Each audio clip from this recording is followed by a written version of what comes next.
Last year alone, millions of UK drivers didn't change their cars, but the rules around them did. Overnight, something perfectly normal became a quiet risk. That's the unsettling part. Laws don't wait for habits to catch up. This isn't about fear or panic, and it's definitely not about scrapping your car tomorrow. It's about time, your time, and avoiding the stress that hits when people realize too late that legal yesterday doesn't always mean legal today. In a world flooded with loud headlines and half-truths, clarity has become rare. In this video, we'll cut through the noise and focus on what actually matters, who is truly affected, what changes you need to care about, and what you can safely ignore. Consider this a time-saving filter, so you don't pay for confusion with your attention. Number 1. The 30-day window. The next 30 days matter not because something dramatic happens on day 31, but because deadlines change behavior long before they change reality. Psychologically, the human brain treats time windows differently once they become visible. A vague future feels ignorable. A defined window creates pressure. That pressure is where panic begins, not because the situation is unmanageable, but because it was left unattended. Practically, this is how small administrative changes turn into expensive, stressful problems. Nothing breaks, nothing fails mechanically, yet people suddenly find themselves rushing, researching late at night, or making decisions they didn't plan to make. The law didn't suddenly become harsh, attention simply arrived too late. What's important to understand is that deadlines don't cause chaos on their own. Ignored deadlines do. When time runs out without preparation, every option feels urgent, and every choice feels wrong. That's when people overpay, overreact, or rely on incomplete information. But when the same deadline is acknowledged early, it works very differently. It becomes a boundary, not a threat. It gives structure. It allows comparison instead of reaction. This is why two people facing the same rule change can have completely different experiences. One calm, one overwhelmed, even though the law applies equally to both. From a planning perspective, a 30-day window is not a ticking bomb. It's a buffer. It's an opportunity to slow things down rather than speed them up. With time on your side, decisions become smaller and clearer. You can separate what applies to you from what doesn't. You can check facts instead of chasing headlines. You can think in terms of impact rather than emotion. In productivity terms, this is the difference between proactive control and reactive stress. One drains energy, the other preserves it. This is also where many people misunderstand urgency. Urgency doesn't mean acting immediately. It means paying attention at the right moment. The next 30 days are valuable not because action is required today, but because awareness now prevents pressure later. When you treat this window as a planning advantage instead of a countdown clock, you remove fear from the equation. You stop racing against time and start using it. Number 2. What changed quietly? What catches most people off guard isn't a sudden ban or a dramatic announcement. It's the quiet nature of change. Rules today rarely arrive with sirens, speeches, or clear warnings aimed at everyday people. Instead, they shift gradually, buried inside technical updates, secondary regulations, or local authority adjustments that don't make the evening news. On the surface, nothing appears different. Roads look the same. Cars behave the same. Life continues as usual. That illusion of normality is exactly why so many people assume nothing has changed, until a letter arrives, a fine appears, or access is suddenly restricted. Modern regulation doesn't work through shock anymore. It works through incremental tightening. Standards are adjusted, zones expand, definitions are refined, and enforcement methods evolve quietly in the background. Each change on its own seems minor, even reasonable. But together, over time, they reshape what is allowed without ever feeling like a single dramatic moment. This is why people often say, "I didn't hear about any new law," and they're usually telling the truth. The change didn't feel like news, it felt like administration. The real danger lies in assumption. When nothing obvious breaks, people default to thinking everything is fine. The car still starts, the insurance still renews, the tax still goes through, so the brain concludes that nothing meaningful has shifted.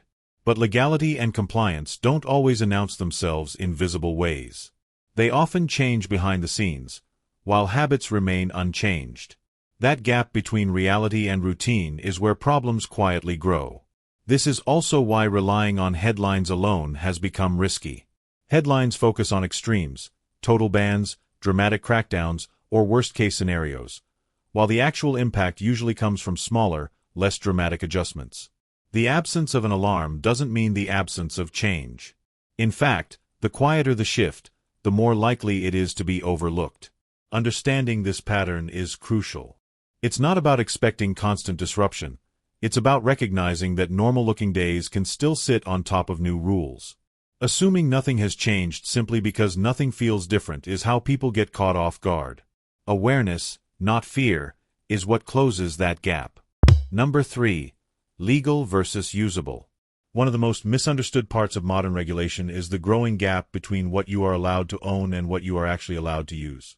On paper, nothing feels wrong. Your car is registered, insured, taxed, and sitting outside your home exactly as it was yesterday. Ownership hasn't changed. But usability is a different question entirely. Increasingly, rules are no longer about banning possession. They're about limiting where, when, and how something can be used. That distinction is subtle, and that's why it causes so much confusion. Usability is shaped by layers of conditions that don't feel like bans at all.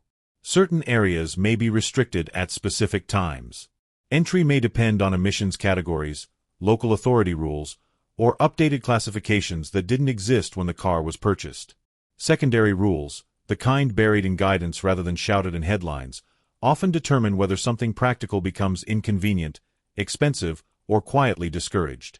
The car hasn't become illegal in a dramatic sense. It has become conditionally acceptable, and conditions are where complexity lives. This creates a mental burden that many people underestimate. Every conditional rule adds a small question mark. Can I drive here? Will this apply to me? Has something changed since last year? Over time, these questions stack up. This is where everyday decision fatigue enters the picture. The brain is forced to constantly evaluate small risks that didn't previously exist. Instead of driving being automatic, it becomes something to double-check. Instead of clarity, there's hesitation. For adults already managing busy lives, this low-level uncertainty is draining. It's not one big decision, it's dozens of micro-decisions spread across weeks and months. And because none of them feel urgent on their own, they're often postponed. That postponement doesn't remove the load, it just pushes it into the background, where it quietly consumes attention. The challenge isn't legality in the traditional sense, it's mental friction. When usability depends on context rather than ownership, habits no longer align with rules. That mismatch forces the brain to stay alert in situations that used to require no thought at all. Understanding the difference between owning something and being able to use it freely is essential because clarity is the only thing that reduces that friction. Without clarity, even normal routines begin to feel heavier than they should. Number 4. Who's most exposed? When people imagine who is most affected by changing vehicle rules, they often picture obvious stereotypes. Very old cars, careless drivers, or people ignoring the law entirely. In reality, those groups are rarely the most exposed. The highest risk often sits with people who are generally responsible, organized, and busy. Exposure today is less about bad behavior and more about where attention quietly drops off. The problem isn't recklessness, it's assumption. Low-use vehicles are a prime example.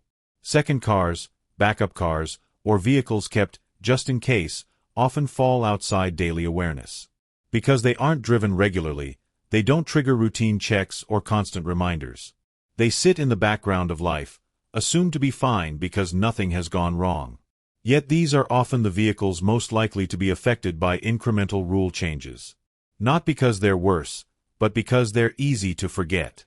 What isn't used often isn't reviewed often. Routine neglect doesn't mean carelessness. It's a natural side effect of modern life. People prioritize what demands attention immediately. Work, family, health, finances. Anything that feels stable gets pushed down the list. A car that still runs, still looks fine, and still holds paperwork from last year doesn't raise alarms. That sense of stability is exactly what makes it vulnerable to quiet regulatory shifts. When attention is elsewhere, updates pass unnoticed. This pattern shows up most clearly among adults juggling multiple responsibilities. Self-employed workers, carers, part-time drivers, or households with more than one vehicle often assume coverage applies across the board. One car is checked thoroughly, the other is assumed to follow the same rules. Over time, that assumption hardens into a habit. When something eventually flags an issue, it feels sudden, even though the change may have been gradual. The key point is this: exposure comes from gaps in attention, not a lack of responsibility. Most people affected didn't ignore the rules. They simply didn't realize the rules had shifted under something they weren't actively thinking about. That's why awareness matters more than blame. Understanding who is most exposed helps reframe the issue away from judgment and toward something far more practical. Identifying the quiet areas of life where change can slip through unnoticed. Number 5. The time cost nobody counts. When people talk about the cost of changing vehicle rules, the conversation almost always stops at money. Fines, fees, or the price of compliance. What rarely gets counted is the time cost, and for many adults, that is far more damaging. Time is lost in fragments that don't show up on bank statements but quietly drain energy. Late-night research, endless comparisons, chasing conflicting information, and trying to understand rules that feel deliberately unclear. None of this feels dramatic, yet it adds up quickly. The real time loss usually begins after a surprise. A letter, a warning, a failed check, or a restriction notice creates urgency where none existed before. Suddenly, what could have been a calm, single decision turns into a series of rushed ones. People search online, scroll through forums, watch conflicting videos, and read articles that contradict each other. The brain stays in problem-solving mode far longer than necessary. This is not productive thinking. It's reactive thinking, and it's exhausting. Appeals and last-minute fixes multiply the problem. Even when no fine is issued, people spend hours proving compliance, booking checks, making calls, or filling out forms. Each task feels small, but they interrupt the flow and steal focus from more important priorities. The stress isn't just in the time spent doing these things. It's in the way they fragment attention. Productivity doesn't disappear in one moment. It leaks away in small, repeated interruptions. What makes this worse is that time pressure distorts decision-making. Under stress, people overpay, choose suboptimal solutions, or commit to changes they wouldn't have made if they'd had breathing room. This is how manageable updates turn into long-term regret. The issue isn't the rule itself. It's the cost of being forced to decide quickly. Framing time as the real expense changes the perspective completely. Money can often be recovered or absorbed. Time cannot. Once hours are spent in confusion or urgency, they're gone. Recognizing this hidden cost explains why early awareness matters so much. Not because action is immediately required, but because time saved through preparation is time preserved for everything else. In the end, the most expensive outcome isn't a fine. It's losing weeks of mental energy to a problem that could have been resolved calmly in minutes. Number 6. Stress before the problem. One of the most overlooked effects of regulatory change is the stress that appears before anything actually happens. Long before a fine, restriction, or required action, uncertainty begins to do the damage. The human brain struggles with open loops, situations that feel unresolved. When something might become a problem, the mind keeps returning to it, even if no decision is immediately required. This quiet mental looping drains focus in ways people rarely notice until productivity starts to slip. The weight of not knowing is heavier than many realize. When information is unclear, the brain stays on alert, scanning for updates and trying to anticipate outcomes. This creates a low-level background stress that competes with everyday tasks. People find themselves distracted, checking updates they don't need, replaying scenarios, or postponing decisions because clarity feels just out of reach. Nothing has gone wrong yet, but mentally, energy is already being spent. For midlife adults, this effect is amplified. Between work responsibilities, family commitments, and financial planning, attention is already stretched thin. There is less spare capacity for uncertainty. When a new rule or potential issue enters the picture, it doesn't arrive alone. It stacks on top of existing demands. The result isn't panic. It's fatigue. Focus shortens. Decision-making slows. Tasks that once felt straightforward begin to feel heavier than they should. This is where productivity quietly erodes. Not through crisis, but through constant mental checking. Every unresolved question consumes a small amount of attention, and when several of these accumulate, deep focus becomes difficult. People describe feeling busy but not effective, occupied but not progressing. The issue isn't lack of discipline, it's cognitive overload caused by uncertainty. What makes this particularly damaging is that the stress feels unjustified. Because no action has been taken yet, people often dismiss their own concerns as overthinking. But the brain doesn't distinguish between real and potential problems when clarity is missing. It simply reacts to uncertainty as a threat to be monitored. Understanding this pattern matters because it shifts the goal. The aim isn't immediate action, it's mental closure. Clarity reduces stress long before solutions are needed. When uncertainty is resolved early, focus returns naturally. Without that clarity, stress does its work quietly, long before the problem ever arrives. Number 7. Calm planning beats fast action. In moments of uncertainty, the instinctive response is often speed. People feel pressure to act quickly, as if movement itself will reduce risk. In reality, fast action taken without clarity usually creates more problems than it solves. Reactive decisions are driven by emotion, urgency, fear of missing out, or the desire to make the discomfort stop. Deliberate decisions, by contrast, are shaped by information, timing, and context. The difference between the two isn't intelligence, it's calm. Rushing tends to narrow perspective. When time feels short, options shrink. People skip comparison, overlook long-term consequences, and accept the first solution that appears to restore control. This is why rushed decisions often cost more, financially, mentally, or both. Extra fees, unnecessary upgrades, and avoidable commitments usually come from acting under pressure rather than acting with purpose. Speed feels productive in the moment, but it often leads to regret later. Calm planning works differently. It creates space between stimulus and response. Instead of reacting to headlines or assumptions, deliberate planning allows time to verify what actually applies, what doesn't, and what can wait. This approach doesn't ignore urgency, it manages it. By slowing down early, people avoid being forced to rush later. That trade-off is where real efficiency lives. From a productivity perspective, calm preparation is a skill, not a personality trait. It's the ability to pause, gather relevant information, and sequence actions logically.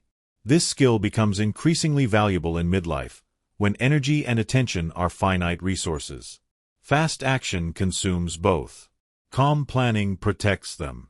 It prevents cognitive overload and preserves focus for decisions that truly matter. There's also a psychological benefit. When plans are made deliberately, confidence increases. Decisions feel owned rather than forced. This reduces second-guessing and mental noise, freeing up attention for daily responsibilities. Instead of carrying the lingering doubt of, "Did I rush this?" people move forward with clarity. In a world that rewards urgency and constant response, choosing calm preparation is countercultural, but effective. It transforms uncertainty from a source of stress into a manageable variable. The goal isn't to act fast, it's to act well. And more often than not, acting well begins with slowing down. Number 8. The 20-minute check. One of the most effective ways to reduce uncertainty is not through constant monitoring, but through a single, deliberate check. The idea of a 20-minute verification habit isn't about becoming obsessive or staying permanently alert, it's about creating closure. When something is verified once, properly, the brain can finally let go. Without that closure, uncertainty lingers and quietly demands attention over and over again. Simplicity is the key. This isn't a complex audit or an ongoing task list. It's a short, focused window of attention designed to answer one question clearly. Does this apply to me or not? By setting a fixed time limit, the process stays contained. There's no endless research, no spiraling into unrelated details. Just a calm review of the facts that matter. Once completed, the mental loop closes. Small actions like this have an outsized psychological impact. When uncertainty remains unresolved, the brain keeps it active in the background, checking and rechecking without conscious effort. That background activity creates low-level anxiety and distracts from more important priorities. A brief verification interrupts that cycle. It replaces assumption with certainty, which the brain finds deeply reassuring. What makes this approach powerful is that it respects how attention actually works, especially in busy adult lives. Most people don't need daily updates or constant alerts. They need confidence that nothing urgent is being missed. A one-time check provides that confidence. It turns a vague concern into a resolved item, freeing up mental space for work, family, and rest. Over time, this habit compounds. When people experience how effective a short, focused check can be, they stop procrastinating around uncertainty. Instead of avoiding unclear issues, they resolve them quickly and move on. This prevents anxiety from accumulating across multiple areas of life. The value isn't in the action itself, it's in the relief that follows. Knowing where you stand eliminates the need to keep thinking about it. In productivity terms, this is high-leverage behavior, a small investment of time that prevents hours of future distraction. When uncertainty is resolved early and intentionally, stress doesn't get the chance to grow. It fades, quietly and completely, replaced by clarity and control. Number 9. Social media noise. Social media has a way of turning gradual change into an instant crisis. Platforms are built to reward urgency, emotion, and certainty, not accuracy or proportion. Content that suggests something is happening right now, affecting everyone, and requiring immediate action travels faster than calm explanations ever could. As a result, rule changes that unfold over months or years are often presented as sudden threats, stripped of context and compressed into dramatic soundbites. This creates a distorted sense of time. Online, everything feels immediate. Deadlines appear closer than they are. Consequences feel harsher than they tend to be in reality. Algorithms amplify worst-case interpretations because fear keeps people watching, scrolling, and sharing. The problem isn't that information is wrong. It's that it's framed to feel urgent whether urgency exists or not. Real-world timelines move slowly. Social media timelines do not.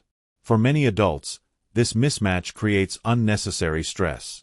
People encounter alarming clips during short breaks, late evenings, or moments of distraction, when the brain is least equipped to assess nuance. Without full context, uncertainty fills the gaps. Viewers are left with the impression that inaction equals danger, even when no immediate decision is required. This pressure doesn't come from the rules themselves. It comes from how those rules are presented. Constant monitoring makes the situation worse. Repeated exposure to fragmented updates keeps the issue mentally active, preventing closure. Each new post feels like a development, even when nothing meaningful has changed. This drains focus and reinforces the sense that something is slipping out of control. In productivity terms, this is attention leakage. Energy spent tracking noise instead of resolving facts. Selective attention is the antidote. Choosing when and where to engage with information restores perspective. One reliable check beats dozens of reactive glances. When people step back from algorithm-driven urgency and align themselves with real-world timelines, anxiety naturally decreases. Awareness becomes intentional instead of compulsive. The goal isn't to disconnect completely, but to filter deliberately. Not every update deserves attention. Not every warning applies personally. By resisting the pull of constant monitoring, people regain control over their time and mental space. In a noisy environment, calm focus isn't ignorance, it's strategy. Number 10. Staying ahead in 2026. Staying ahead in 2026 isn't about predicting every new rule or trying to outsmart complex systems. Modern regulation no longer moves in dramatic leaps. It advances through steady, layered adjustments. This pattern isn't unique to vehicles or transport.